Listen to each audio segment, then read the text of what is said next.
Every adventure hides possible dangers.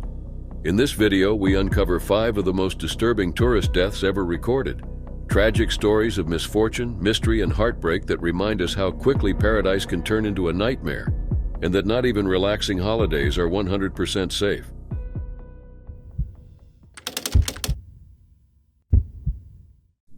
On October 22, 2003, what began as a honeymoon diving excursion at the famed SS Yongala shipwreck off the coast of Queensland, Australia, ended in tragedy. 26-year-old Tina Watson lost her life during a dive under mysterious circumstances that sparked outrage and raised multiple questions about love and justice.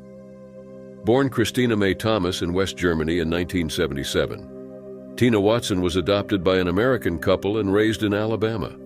She suffered from a heart condition that was corrected by surgery in 2001. Despite this, Tina took up scuba diving in early 2003 and earned her certification shortly before marrying Gabe Watson on October 11th. Gabe, who had completed around 55 dives and claimed to be a certified rescue diver, had minimal experience in open water. The couple planned a honeymoon in Australia, with the highlight being a dive at the Yongala wreck site, an advanced dive location known for its strong currents and depth. Tina had never dived in the ocean before and had no experience below 9 meters. Despite their inexperience, both refused the offer of a guided dive with a dive master.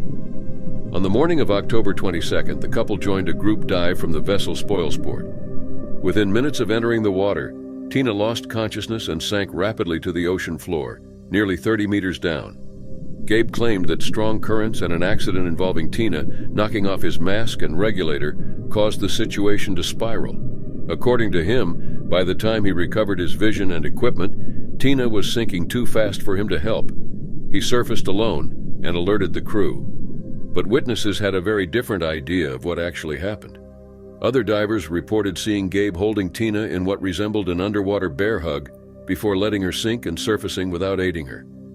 Photographic evidence captured Tina lying motionless on the seabed. Dive instructor Wade Singleton retrieved her after approximately 10 minutes underwater. She was brought aboard another boat, and resuscitation efforts lasted 40 minutes, but she could not be revived. The autopsy confirmed that Tina drowned and had suffered an air embolism. Her scuba gear was intact and operational, with air still in her tank. Authorities noted troubling inconsistencies in Gabe's accounts, over 16 versions in total. Despite being trained as a rescue diver, he had not removed Tina's weight belt, inflated her buoyancy control device, or shared his air source. Investigators suspected Gabe may have turned off Tina's air supply and let her sink deliberately. The controversy deepened after Tina's remains were exhumed in 2007 and reburied elsewhere by Gabe. Her family discovered flowers and tributes repeatedly removed from her grave. Surveillance revealed Gabe cutting them down and discarding them, later justifying his actions by criticizing their appearance. He was eventually removed as executor of her estate. In 2008, Gabe was charged with Tina's murder by the Queensland State Coroner. He voluntarily returned to Australia in 2009, pleaded guilty to manslaughter, and was sentenced to 4.5 years with only 1 year to be served in prison. The lenient sentence drew outrage, particularly from Tina's family, prompting an appeal. His sentence was extended to 18 months after review. Following his release and deportation to the U.S. in 2010, Alabama prosecutors charged Gabe with murder and kidnapping, arguing that the alleged crime had been planned in Alabama. A grand jury indicted him and a trial was scheduled. However, in 2012, a judge dismissed the case due to lack of evidence, ruling key testimony and behavioral evidence inadmissible. New revelations cast further doubt on Gabe's competence rather than his intent.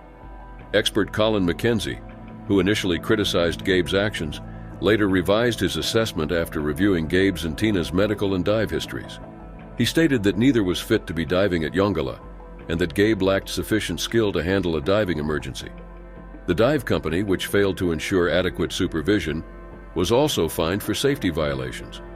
Though the case never resulted in a murder conviction, Tina Watson's death remains a haunting and unresolved tragedy, an event that revealed lapses in judgment, diver inexperience, and questionable actions in the moments that mattered most.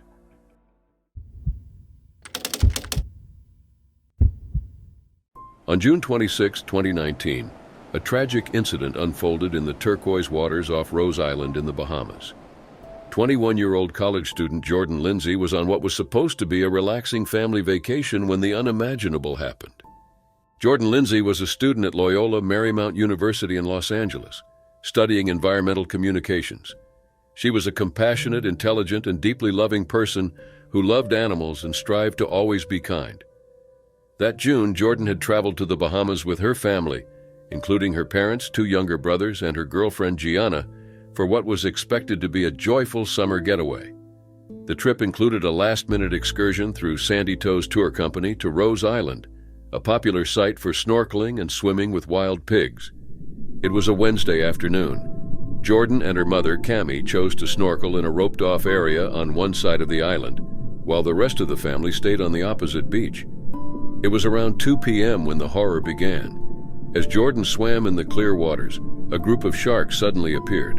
Her family, positioned elsewhere on the island, saw the predators and tried to scream warnings, but Jordan didn't hear them in time.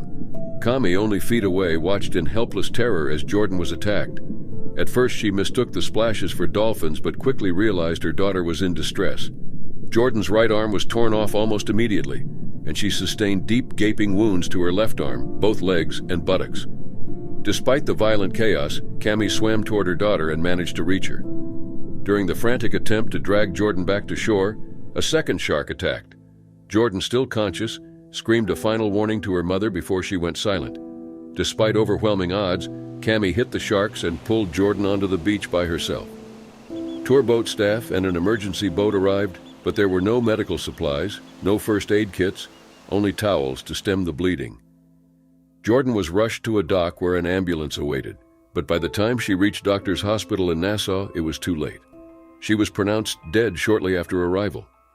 The aftermath of the attack has left the Lindsay family permanently altered. Michael, Jordan's father, described the immense pain of seeing his wife carry their daughter's dying body to shore and holding her as life slipped away. Cammie continues to relive the horror each night, haunted by the images of blood in her daughter's final moments. Jordan's body was transferred to Princess Margaret Hospital for an autopsy before being flown back to California. Her sister, Madison, created a fundraising campaign to help with the overwhelming costs of repatriation and funeral expenses. The outpouring of support from friends, loved ones, and strangers alike spoke volumes about the impact Jordan had on those around her. The incident triggered investigations into what may have caused the unusually aggressive behavior from the sharks. Experts, including shark biologist Dr. Eric Ritter, suggested the possibility of nearby dumping of chum as a potential trigger. Tour participants later confirmed that multiple sharks were still present in the water even after the attack. In response, the Sandy Toes Tour Company extended condolences and reported implementing new safety measures, including shark spotters and stricter emergency protocols. Still, the Lindsay family has called for broader reforms, mandatory medical training for all tour staff, and proper emergency equipment to be available on every excursion. Jordan Lindsay's death remains a harrowing reminder of nature's unpredictability and the fragile line between joy and tragedy. Her memory endures through the voices of those who loved her and in the urgent calls for changes that may one day save another life.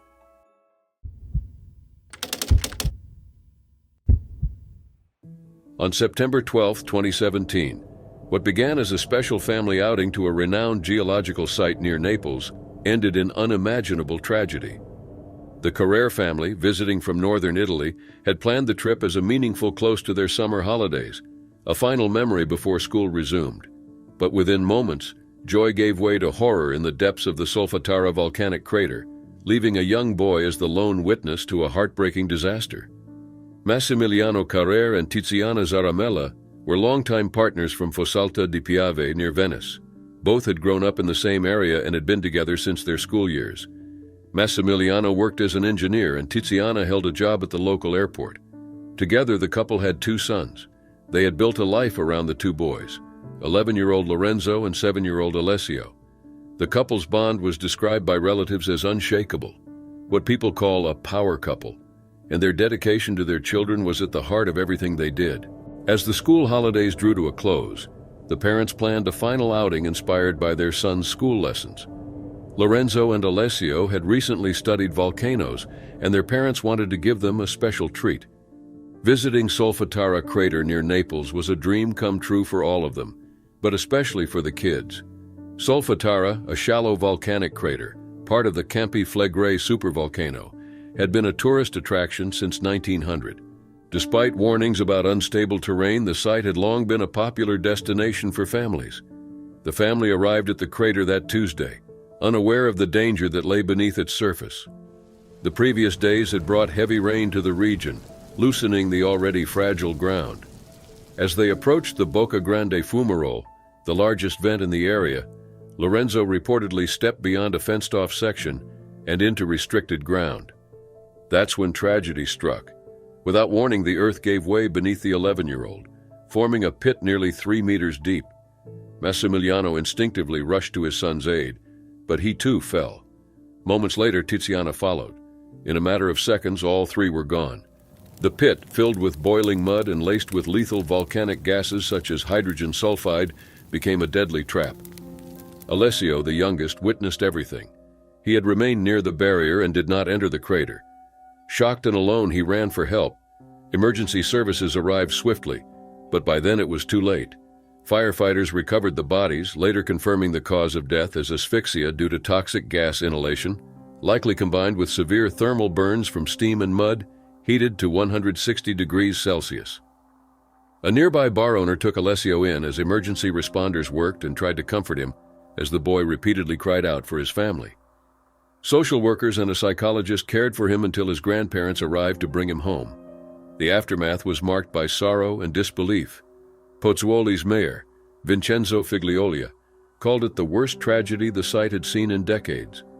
A day of mourning was declared, with flags flown at half-staff and a minute of silence observed across schools and offices. Witnesses, including workers at the site, were deeply shaken. One described the event as the most traumatic experience of his life. The deaths raised questions about safety at Solfatara and other volcanic sites.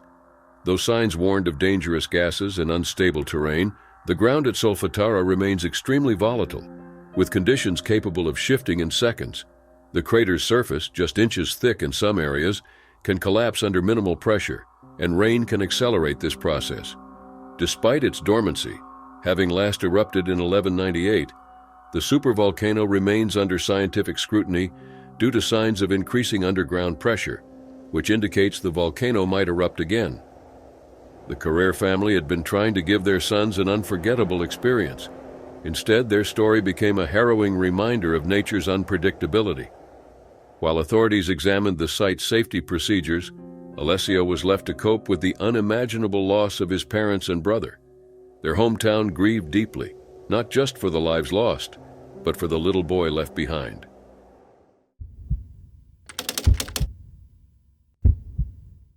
In April 2025, a serious incident on Monte Faito near Naples in southern Italy deeply affected visitors and locals alike.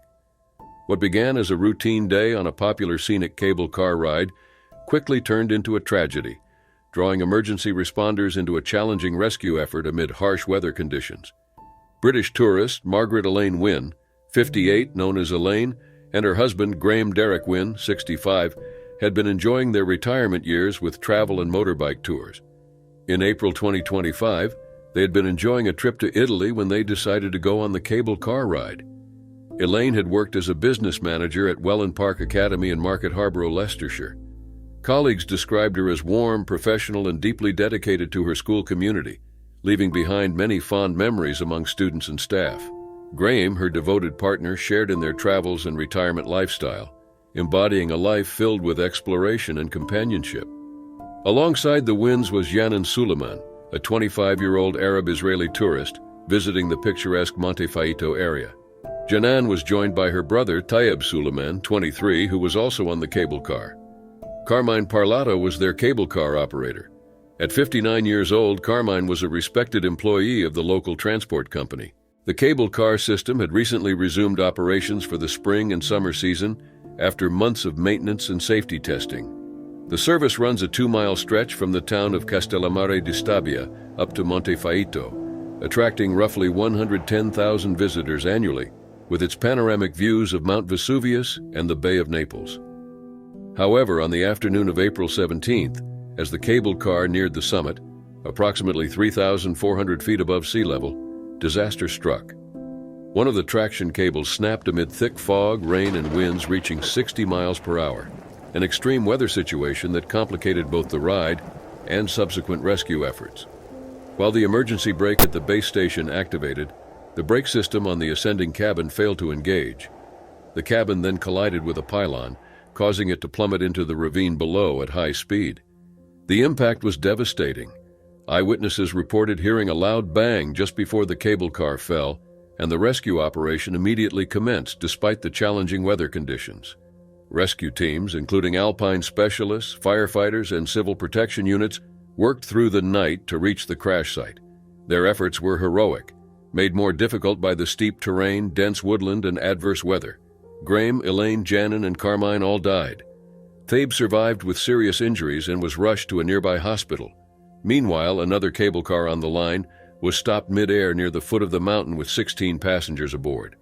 These passengers were evacuated individually using harnesses, a delicate and slow process broadcast on local media, illustrating the broader scale of the incident. Authorities in Torre Annunziata opened a criminal investigation into manslaughter and possible safety violations. Although the cable car had passed regular safety inspections, including a thorough check just a week before the accident, the sudden failure under such extreme weather raised pressing questions about operational protocols and equipment reliability.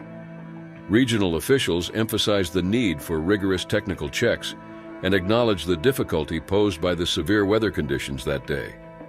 For the families of the victims, the pain was overwhelming. Elaine's school issued a statement expressing deep sorrow, highlighting her kindness and dedication to the school community, while friends of Graham and Elaine reflected on a couple who embraced life fully, traveling and enjoying their retirement with enthusiasm. Carmine's colleagues and friends grieved for a man described as generous and beloved, a loss felt personally by many who knew him. Janin's brother Thabe remained hospitalized in Naples, his survival a fragile thread of hope amid tragedy. The Monte Fito cable car, which had been in operation since 1952 and had seen previous tragedies decades earlier, was closed indefinitely. The public transport company responsible declared the service would remain shut for an extended period as investigations continued. As the investigation proceeds, authorities and communities alike await answers, hoping to prevent such a tragedy from ever happening again.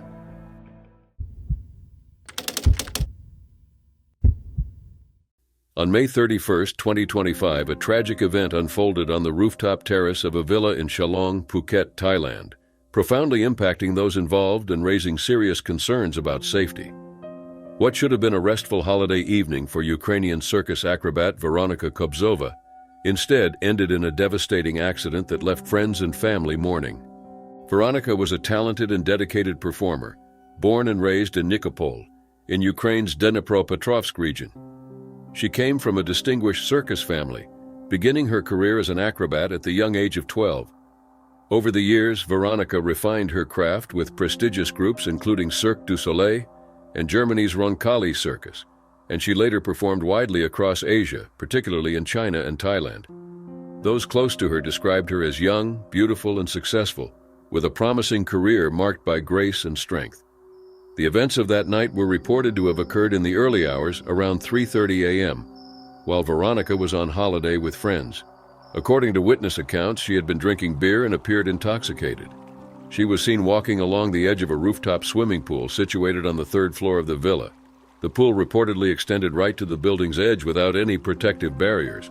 Tragically, Veronika lost her balance and slipped, falling approximately 50 feet into a narrow alley beside the building. Friends rushed to her aid immediately, but her injuries were severe. Emergency services were contacted promptly, and she was transported to Chalong Hospital, arriving at 4:02 a.m. Despite medical efforts, she was pronounced dead at 4:28 a.m. Her injuries, notably to the head and chin, were consistent with the significant height from which she fell. In the aftermath of the incident, police from Chalong Police Station arrived to investigate, led by Police Lieutenant Krang Krai Daukrajai. The scene was examined carefully by forensic officers to determine the precise circumstances of the fall. Authorities stated that foul play was not suspected, and the death was being treated as an accident. The Ukrainian embassy was informed promptly, and a post-mortem examination was scheduled at Vachira Phuket Hospital.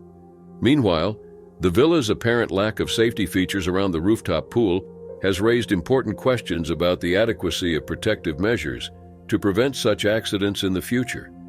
Veronica's friends and boyfriend, who were present at the villa, expressed shock and disbelief, emphasizing that no suspicious activity had taken place before the fall. The tragedy has reverberated through her family and the wider circus community, who remember her not only as a gifted artist, but as a cherished individual taken far too soon. The loss underscores the fragility of life, even for those accustomed to performing daring feats with confidence and poise. As the investigation continues, those who knew Veronica hold on to her memory with grief and respect, honoring her legacy in the world of performance arts.